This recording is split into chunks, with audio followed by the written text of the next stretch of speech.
याद रखना जिंदगी जुड़ी हुई है। बेटा क्या कर रहा, बेटी क्या कर रही है, पैनी नज़र रखिए, अन्यथा उनकी गलतियों को कंट्रोल करने की जिम्मेदारी आपकी है। केवल भोजन खिलाना, कपड़ा पहनाना, फीस देना, इतना ही माँ बाप की जिम्मेदारी नहीं है। मेरे बेटे का मन किधर जा रहा है, संतान किधर भटकने जा रही है, उसको भी कंट्रोल करने की जिम्मेदारी गार्जियन की होती है। इसलिए उस जिम्मेदारी को सही निभाइए।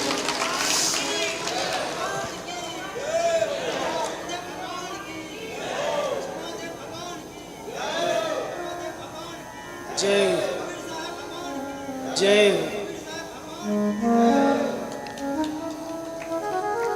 गुरु को भी अपने शिष्यों को कंट्रोल में रखना चाहिए। चेला पर चेला, चेला पर चेला बनाते जाओ, चेला झमेला बनाता चला जाए तो गुरु का भी नाम डूबेगा। चेलों को कंट्रोल रखिए, और जो चेला कंट्रोल में ना रहे तो उसको बिल्कुल छुट्टी कर दीजिए, अपना छुट्टा घूमे जाकर, अपने से क्या मतलब। सिद्धांत के पक्के रहिए, और बेटा बेटी को सत्संग भी सुनवाइए। केवल भौतिक शिक्षा से अगर आप चाहें कि आपका बेटा रह जाएगा, नहीं। भौतिक शिक्षा केवल प्राप्त करने वाला बेटा, पुत्र अपने माँ बाप का शत्रु बन जाता है, लेकिन आध्यात्मिक ज्ञान भी साथ साथ में उसके अंदर प्रवेश करिए, तब आपका बेटा आपको कहेगा मेरे पूज्य पिताजी आशीर्वाद दीजिए, तब ऐसा बोले। बचपन से जोड़ो उसको। और फिर भी अगर बेटा बिगड़ जाए तो अपने मन को अपने बेटे के मोह से बाहर खींचिए, क्योंकि दुई पाटन के बीच में पिसो मत, बाहर खींच जाओ, अपने को निकाल लो। हा हाय हाय में सब जग जाई, हर्ष शोक सब माही समाई, हकरी हकरी सब बड़बड़ गयऊ, हा मर्म न काहू पयो। हाय हाय करता हुआ सारा संसार मरता चला जा रहा है। कोई हाय धन, हाय बेटी, हाय बेटा, हाय बहू, हाय पोता, हाय मकान, हाय दुकान, हाय दौलत, हाय औरत, हाय पत्नी, हाय हाय पति, सब हाय हाय में संसार चिल्ला रहा है, दुखी है। इस हाय हाय से भी तुम पार हो जाओ। तुम तो हर कंडीशन, पोजीशन, सिचुएशन में मुस्कुरा कर जिंदगी जीना सीखो। बोलिए सदगुरु भगवान की, सुखदाता गुरुदेव की, दुख भंजन सरकार की, क्षमा दरबार की जय हो।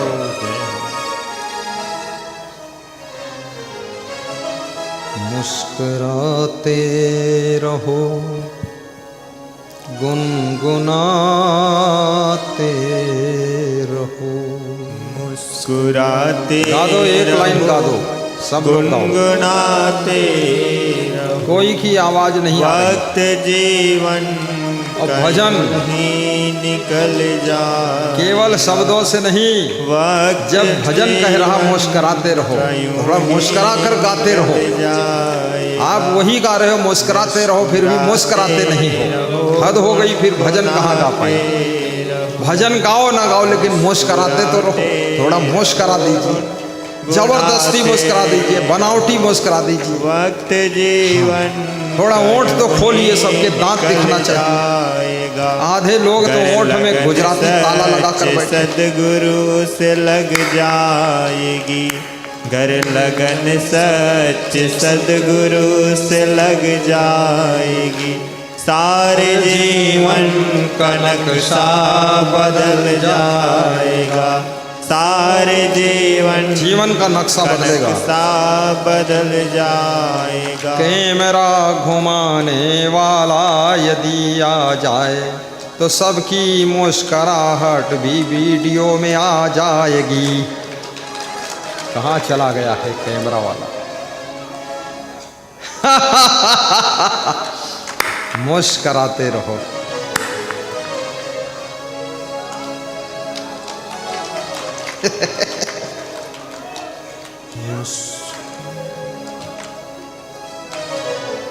कहाँ गए थे पहलवान? जो खाना हो खा लो भैया, आड़ में क्यों बैठते हो? कुंभ पूरा सुधर गवा तुम नहीं सुधरो। काम करते पीछे मत रहो, जाओ। नाम जपते रहो। मुझे लगता है रोज वक्त जीवन का यूं ही निकल जाएगा। वाह वाह वक्त जय हो। जीवन का यूं ही निकल जाएगा। कोल की नहाय तन को करूँगा वफा, पर गया भूल कुछ ना कमाया नफा। होके मस्ती में तू मूल धन खो दिया, होके मस्ती में तू मूल धन खो दिया। आखिरी में तेरा सर कुचल जाएगा, आखिरी में तेरा सर कुचल जाएगा।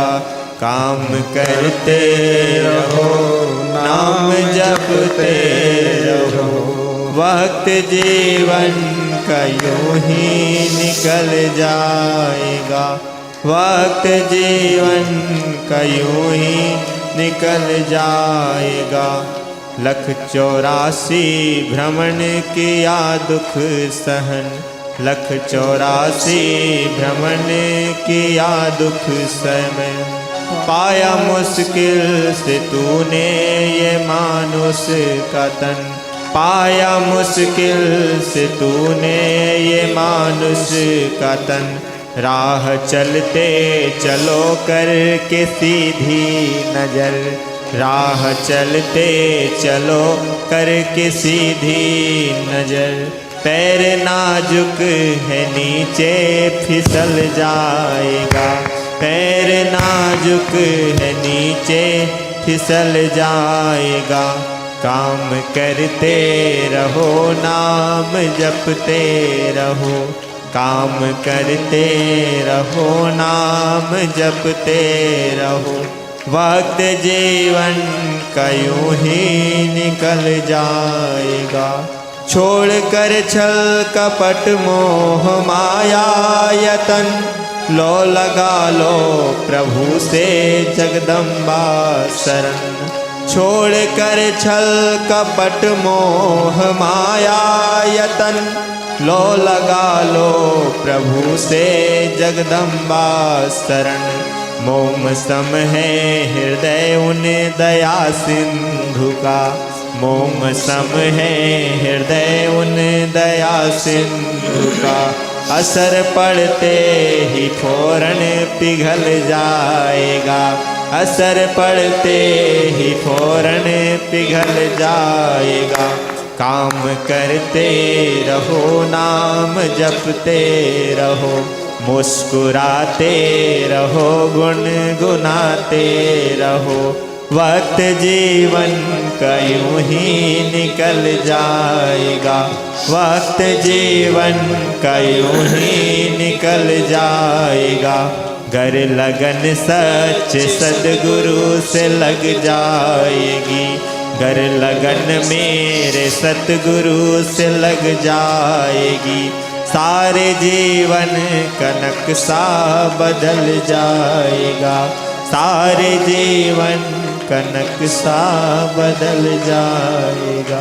बोलिए सद्गुरु भगवान की, संत सम्राट कबीर साहिब की जय हो, जय हो।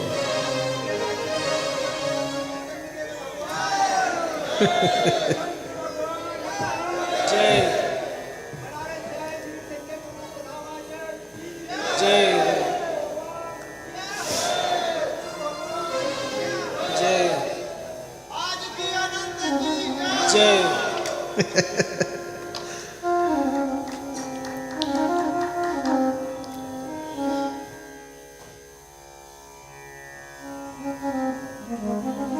शाही बंद की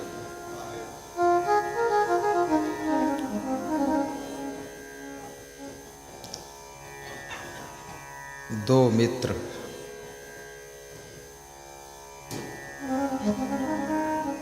जो कि बचपन में साथ साथ अधिक समय रहते थे,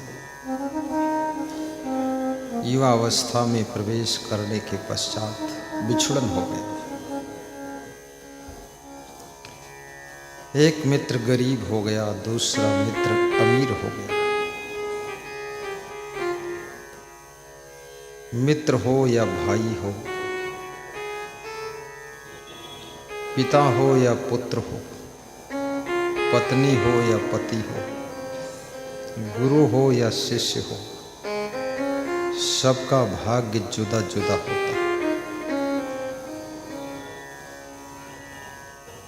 सब कुछ तुम बेईमानी कर सकते हो, लेकिन किसी का भाग्य तुम छीन नहीं सकते। भाग्य का ताला कर्म की कुंजी से खुलता है। आपके साथ में कोई बेईमानी कर ले, निराश ना होना, उदास ना होना, डिप्रेशन में मत रहना। मुस्करा देना कि दुनिया में इस तरह के लोग भी हैं, बेईमान लोग।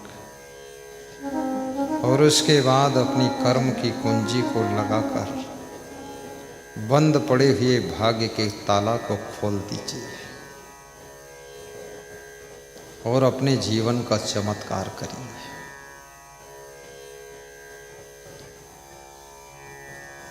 तीन दिन पहले एक भक्त यहाँ आए थे, कह रहे थे हमारे भाइयों में बंटवारा होने लगा तो झगड़ा होने लगा। तो मैंने कहा झगड़ा मत करो, मैं हिस्सा नहीं लूँगा, हमें 500 रुपये दे दो बस। ठीक है, 500 रुपये लेकर मैं चला गया। यहीं प्रयागराज के वे निवासी थे। बोले मैं छत्तीसगढ़ चला गया और कटनी स्टेशन पर उतरकर कुछ नाश्ता किया।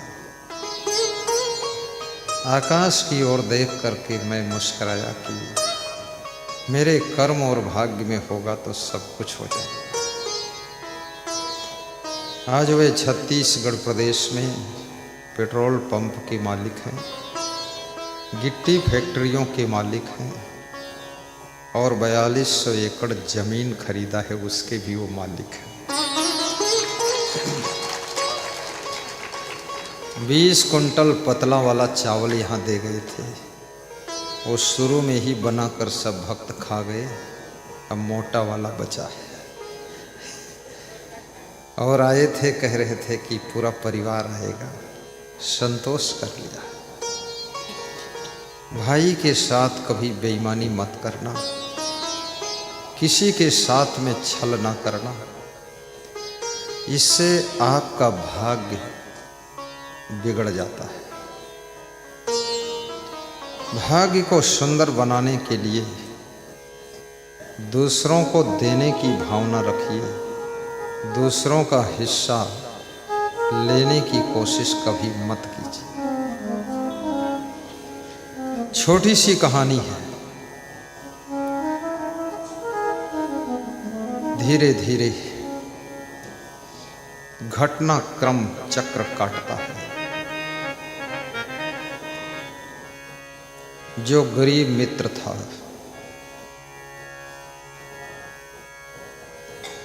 उसकी हालत गंभीर होती चली गई और भीख मांगने के लिए मजबूर हो गया। भीख मांगते मांगते एक गृहस्थ के द्वार पर पहुंचा।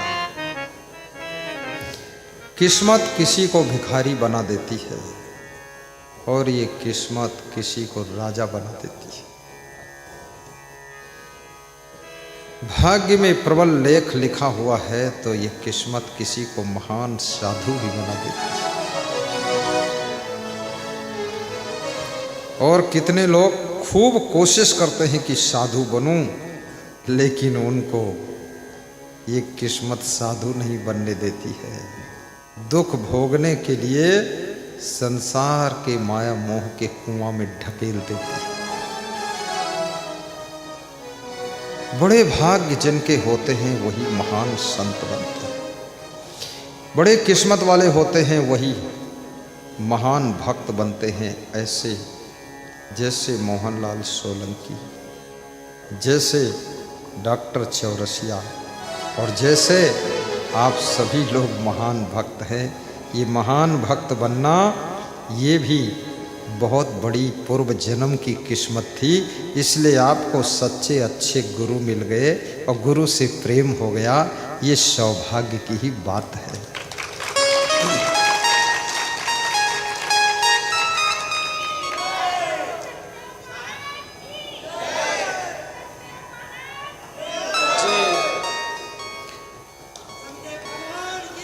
जय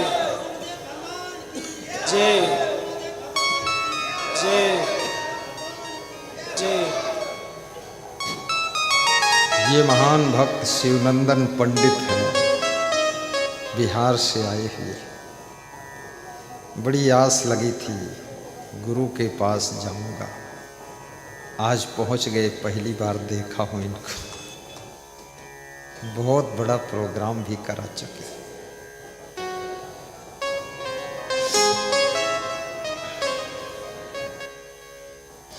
आपकी माँ की भी बहुत बड़ी किस्मत है। जब ध्रुव की माँ दुखी होती है तो ध्रुव की माँ कहती है, बेटा भाग्य कुछ ठीक हो या ना हो, लेकिन मेरे ये तो भाग्य है कि तेरे जैसा पुत्र मेरे द्वारा जन्म लिया।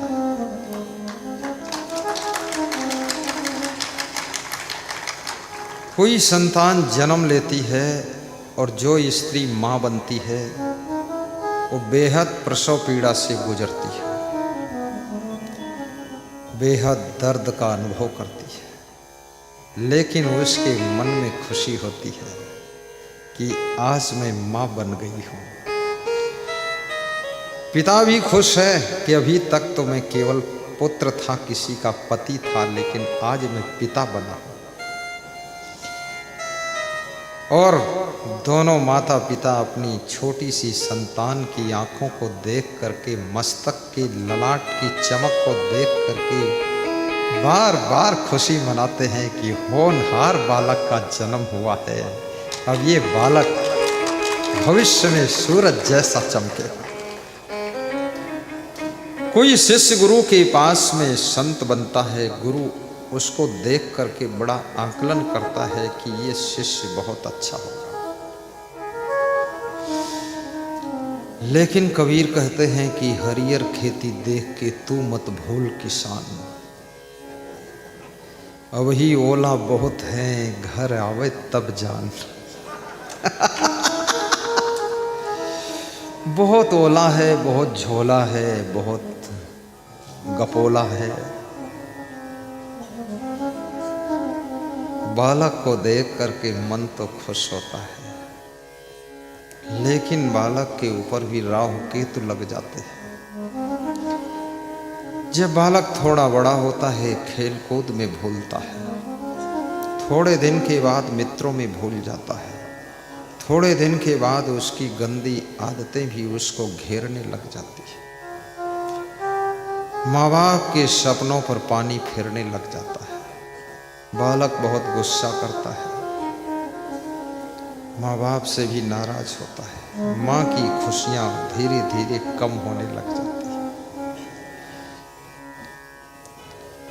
इसलिए बच्चों को बहुत सावधान रहना चाहिए। बच्चों को कम से कम 5 काम करना चाहिए। नंबर 1, माता पिता के साथ में नम्रता का व्यवहार कीजिए। शिष्य को गुरु के साथ में विनम्रता का बर्ताव करना चाहिए। नंबर 2, संतान को माता पिता से कभी अकड़ना नहीं चाहिए और घर छोड़कर भागने की धमकी नहीं देना चाहिए और जहर खाने के लिए धमकी नहीं देना चाहिए कि ज़्यादा समझाओगे तो जहर खा लूँगा और नहीं समझाओगे तो गोबर खा लूँगा। बहुत नालायक है। मोबाइल लाकर नहीं दोगे तो घर से भाग जाऊंगा और मोबाइल दे दोगे लाकर तो लड़की भगा कर ले जाऊंगा। गधा कहीं का। तो ऐसा गधेड़ू माइंड। मोबाइल के लिए जिद मत करो। जब मोबाइल नहीं था, अब्दुल कलाम पढ़ाई करके राष्ट्रपति और बड़े वैज्ञानिक बने। जब मोबाइल नहीं था, नरेंद्र मोदी जो भी पढ़ाई किया करके मुख्यमंत्री बन गए, प्रधानमंत्री बन गए। अब सबके हाथ में मोबाइल है। ज़्यादातर लोग बेविचारी बने हैं, कोई प्रधानमंत्री वैज्ञानिक नहीं बने। और अनावश्यक मोबाइल का प्रयोग करके सबको सिर दर्द हो रहा है, किसी का बीपी हाई है। कितने लोग मोबाइल ज़्यादा सिर के पास रखने से क्रोध भी ज़्यादा आता है। रेडिएशन की किरणें, तरंगें आपके दिमाग की नसों को गर्म कर देती है। मोबाइल बहुत खतरनाक है। अधिक सिर के पास में मोबाइल रहे तो आपको कैंसर की बीमारी भी मोबाइल कर सकता है। इसलिए अब मोबाइल का भी व्रत थोड़ा रहना सीखो। कम से कम बिस्तर पर जाओ तो मोबाइल का व्रत ले लो, दूर रखकर चलाकर प्रवचन सुनते सुनते सो जाइए। थोड़ा दूर रहना चाहिए मोबाइल, कम से कम आपसे 4-5 फीट दूर रहे। मोबाइल से फायदा भी बहुत है और यदि चूक जाओ तो नुकसान भी बहुत है। मोबाइल ने ही आपसे मेरा मिलन कराया है। कितने लोग हैं जो मोबाइल के माध्यम से गुरु से मिले हैं, जरा हाथ उठाइए। लगभग 90% लोग मोबाइल मिला देता है। इसलिए मोबाइल की निंदा नहीं की जा सकती, लेकिन मोबाइल का दुरुपयोग करने के लिए मना किया जा सकता है। नाराज होकर के माँ बाप को दुख मत दीजिए। कहीं दूर सर्विस करते हो, दूर रहते हो, सवेरे उठकर अपने माँ बाप को एक बार फ़ोन तो लगा दीजिए। इतना कह दीजिए कि पिताजी कुशल मंगल तो है ना, माताजी सब आनंद है। हाल चाल पूछने में कुछ खर्च नहीं होता है, लेकिन हाल चाल पूछने से माता पिता को जो खुशी मिलती है, उस खुशी का वर्णन ना तो शब्दों से हो सकता है, ना कलम कागज पर हो सकता है।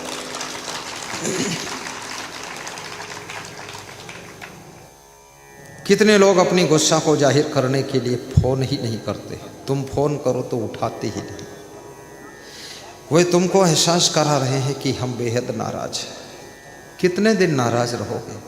2-4-6 साल के बाद पिता परलोक चले जाएंगे, माँ परलोक चली जाएगी, तुम्हारी नाराज़ी तुम्हारे पास रहेगी। इस स्वभाव को बदलिए, अपने नेचर को बदलिए। अपने पति को गाली भी मत दीजिए, पति को सताइए मत, पति को दुखाइए मत। जो पति तुम्हारी किस्मत में था वो तुमको मिला है, उस पति को संभाल कर रखिए। इससे अच्छा पति तुम्हारी किस्मत में है नहीं। अगर ज़्यादा तीन तिकड़म करोगी तो ये भी पति खो जाएगा, फिर ठन ठन गोपाल बनकर घूमती रहोगी। पति का मिलना भी बहुत आसान नहीं है। कितनी पत्नियां, पति बिछुड़ गया, पति खो गया, पति इधर उधर हो गया, विचलित हो गया, अब उनको दूसरा पति नहीं मिल रहा है। मैं तो इसमें देखता हूँ मोबाइल में कितनी स्त्रियां लिखती हैं कि हमको इतना बड़ा पति चाहिए, इतना लंबा चाहिए, इतना मोटा चाहिए पूरा, और मेरे को गोरा पति चाहिए, काला पति चाहिए, मेरे को ऐसा भूतनाथ पति चाहिए, रावण जैसा चाहिए, गधा चाहिए, और जैसा भी हो वैसा चाहिए। कोई भैंसा मिल जाए तो भी चाहिए। उनको भैंसा भी नहीं मिल रहा। ज़्यादा स्वभाव बिगाड़ोगी, ज़्यादा टिन टिन टिन टिन करोगी, पति वती कोई मिलने वाला कौन बनेगा पति? पति बन करके सब पूरा बर्बाद हो गए। अब पति वती बनना नहीं। तो जो पति मिला है उसमें थोड़ा संतुष्टि रखो। जो पत्नी मिली है उसको संभाल कर रखो, प्रेम से रखो, प्रेम से रहो उसके साथ, क्योंकि आपकी किस्मत में, आपके भाग्य में वही है, वही मिले हैं, उनको संभाल लो। एक स्त्री अपने पति के साथ में बहुत प्रेम से रहती थी। उसको पड़ोस की स्त्रियों ने बहका दिया कि अरे तेरे पति का नाम गलत है, ऐसे पति है तेरा, तेरे पति का नाम ठन ठन गोपाल, इसको पति बना लिया, कोई अच्छे नाम का पति होना चाहिए, इसके चक्कर में तो फंस गई। तो उसका दिमाग बदल गया। ज़्यादा स्त्रियों के झुंड में बैठ करके गप्पा भी मत मारो, नहीं तो वे तमाम स्त्रियां तुम्हारे दिमाग में कूड़ा कबाड़ भर देंगी। ज़्यादा मित्र मंडल भी तैयार मत करो, नहीं तुम्हारे दिमाग में सब गोबर भर देंगे। और ज़्यादा लोगों से सलाह भी मत लो, नहीं तो सब दिमाग खिचड़ी हो जाएगा। और ज़्यादा परहेज भी मत करो, नहीं दिमाग ही दही जलेबी बन जाएगा। थोड़ा थोड़ा खा लीजिए, सबसे बड़ा परहेज यही है, थोड़ा थोड़ा चबा चबा कर प्रेम से खा लीजिए। और प्यास लगे पानी पी लीजिए, नींद लगे सो लीजिए, झंझट खत्म हो गया। सारा चिकित्सा विज्ञान का नियम इसी में समा गया। लफड़े फंसे फालतू, मेहनत कर लीजिए, व्यायाम कर लीजिए। जलेबी कोई जहर नहीं है, थोड़ा खा लो। अब एक जलेबी खाने से कुछ गड़बड़ नहीं, 2 खा लो, 3 खा लो, 4 खा लो। ज़्यादा मेहनत करते हो 5-6 खा लो, कुछ मेहनत नहीं करते हो तो आधी टांग तोड़कर खा लो उसकी।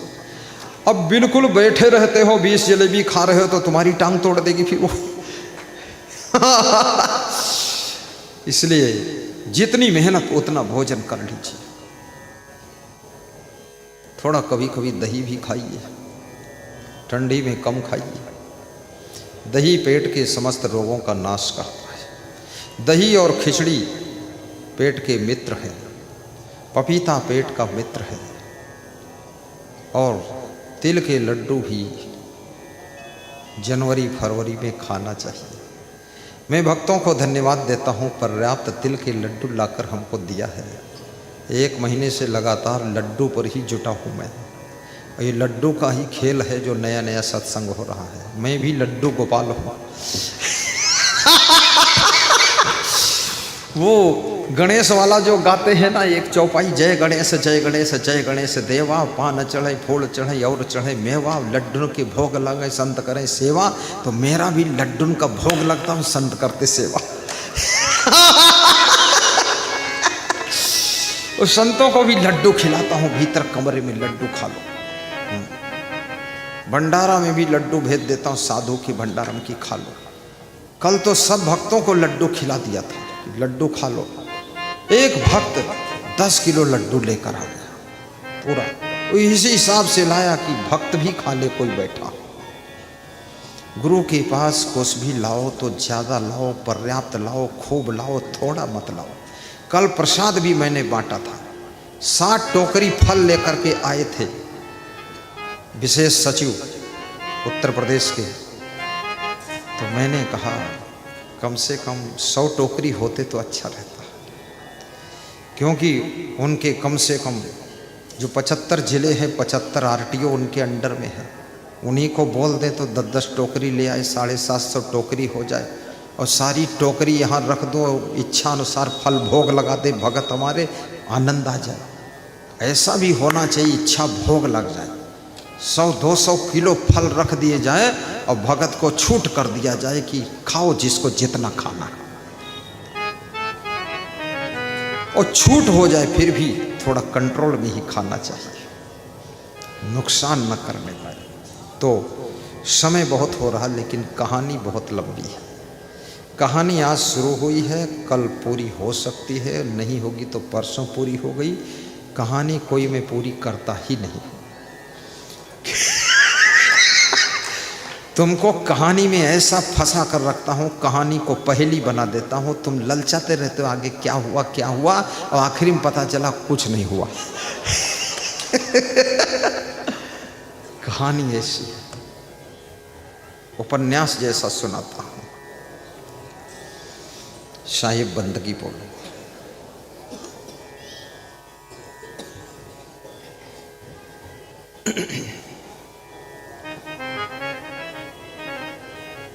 नफा लूट बंदे साहेब बंदगी का, नहीं है भरोसा इसे जिंदगी का।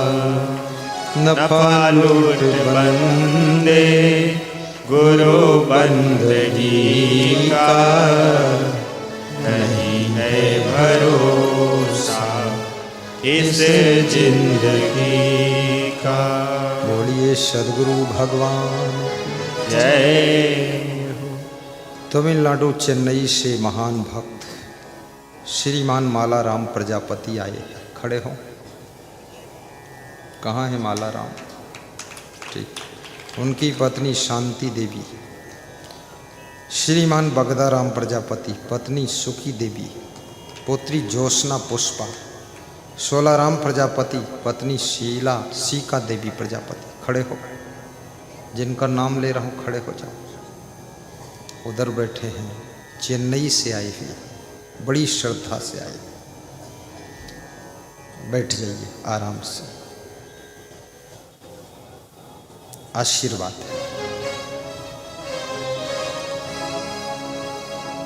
राम प्रसाद सैनी, पत्नी उर्मिला देवी, अलवर राजस्थान से, बड़ी श्रद्धा से आए। भंडारे के लिए 8000 की राशि भी लाए हैं। ताली बजाते। अमर कुमार चंद्रवंशी, आलमनगर मधेपुरा, 2100 की राशि लाए। डॉक्टर रंजीत, मुजफ्फरपुर बिहार से, 5100 की राशि भंडारे में दिया है। अभिषेक विश्वकर्मा, गुरु सेवा के लिए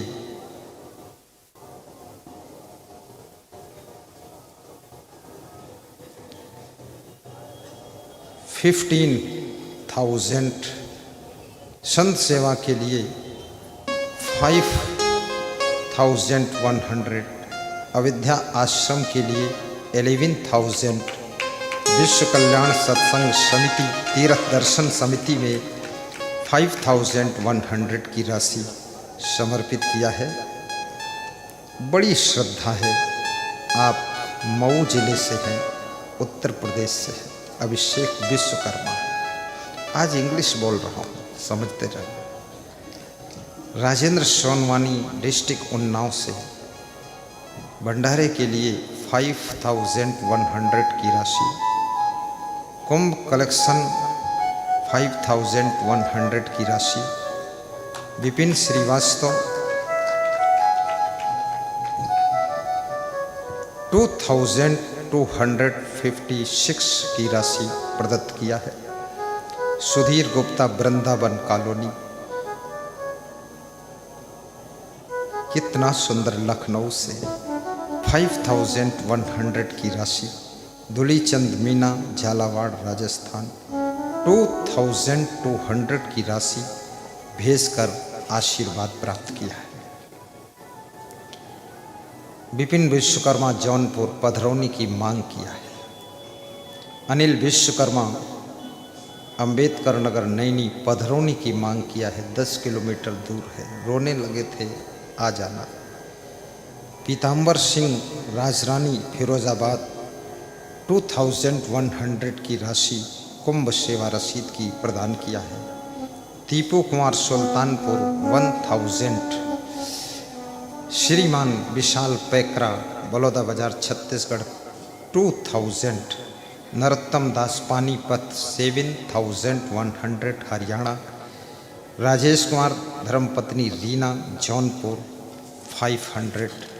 ये सब भक्त ऐसे हैं, कुछ भक्त नहीं आ पाए हैं, लेकिन अपनी सेवा 6262102121 पे phone, bank, QR code, scanner के माध्यम से भेज रहे हैं। कि मैं नहीं पहुंच पाया व्यस्तता के कारण, लेकिन मेरी सेवा पहुँचे। मेरे गुरु भाई जो पहुँचे हैं भक्तगण, उनको मेरी सेवा से भोजन भंडारा खाने को मिले, इससे बड़ी मुझे क्या खुशी है, ऐसा सोच रहे हैं।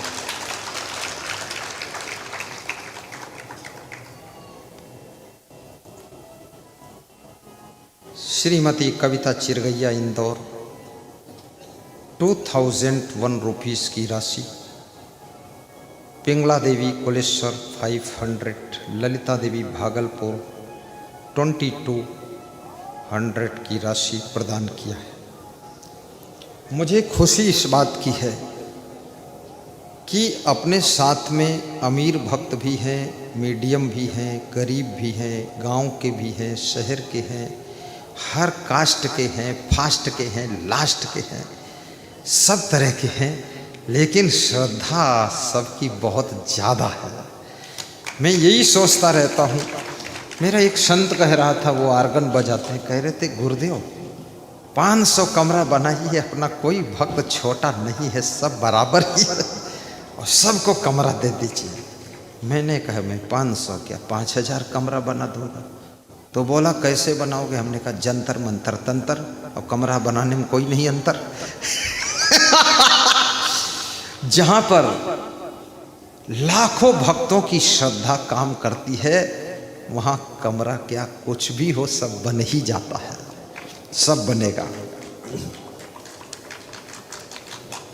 साहिब बंदगी कैलाश राम अवतार अग्रवाल अभिषेक डालमिया जी 21,000, कैलाश राम अवतार अग्रवाल 11,000।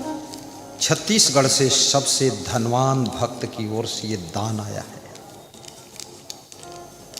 डालमिया परिवार से है ये, यही रात ठहरे थे, बैठे हैं, ताली बजा दो। परिवार बैठा है, गुरु देखता ही नहीं है कहाँ परिवार किसका है। गुरु की नज़र सब पर जा रही है। नजरें बदली तो नज़ारे बदल गए, किस्ते ने रुख बदला तो किनारे बदल गए, किनारे बदल गए। तो जीवन में प्रेम को महत्व देना, प्रेम से जीवन जीना, अपनी बूढ़ी माँ की डांट खाने के लिए हमेशा अपने मन को तैयार रखना, बड़ों का सम्मान करना, मेहनत में कसर मत रखना,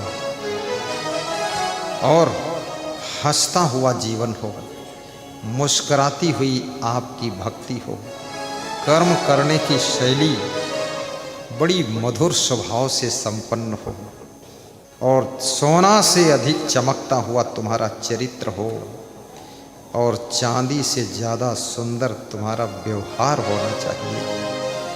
आपका घर मंदिर जैसा होना चाहिए। बार बार मंदिर नहीं जा सकते हो, लेकिन घर को मंदिर जैसा सजाइए, घर को बहुत सुंदर बनाइए।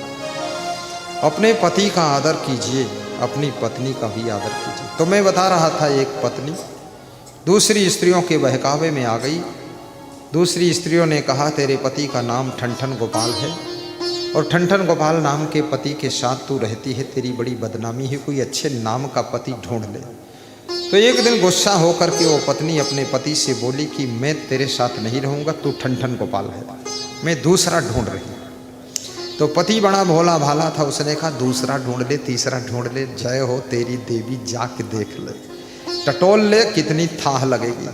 वो गई तो एक लाश को दफनाने के लिए लोग जा रहे थे, तो पूछा ये कौन है? ये बोले मर गए। इनका क्या नाम था? बोले अमर सिंह नाम था। अरे अमर सिंह नाम मर गए तो नाम से क्या फर्क? फिर आगे बढ़ी तो देखा एक आदमी भीख मांग रहा था। बोले तेरा नाम क्या? बोले मेरा नाम धनपाल है। अरे नाम धनपाल और भीख मांगता है, भीखपाल बना है, ये नाम से क्या होता है? फिर आगे बढ़े तो एक औरत गोबर के सूखे सूखे कंडा छेना बीन रही थी। तेरा नाम क्या? बोले लक्ष्मी देवी। अरे तू इतनी गरीब है, ये गोबर इकट्ठा कर रही।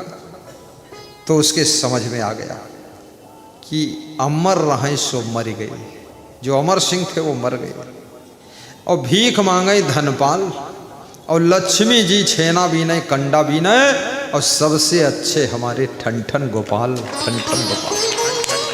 वो फिर शाम तक घर को लौट आई और अपने पति के पैर छुआ और कहा तुम ही अच्छे हो, नाम से कुछ खास बात नहीं। सोचिए,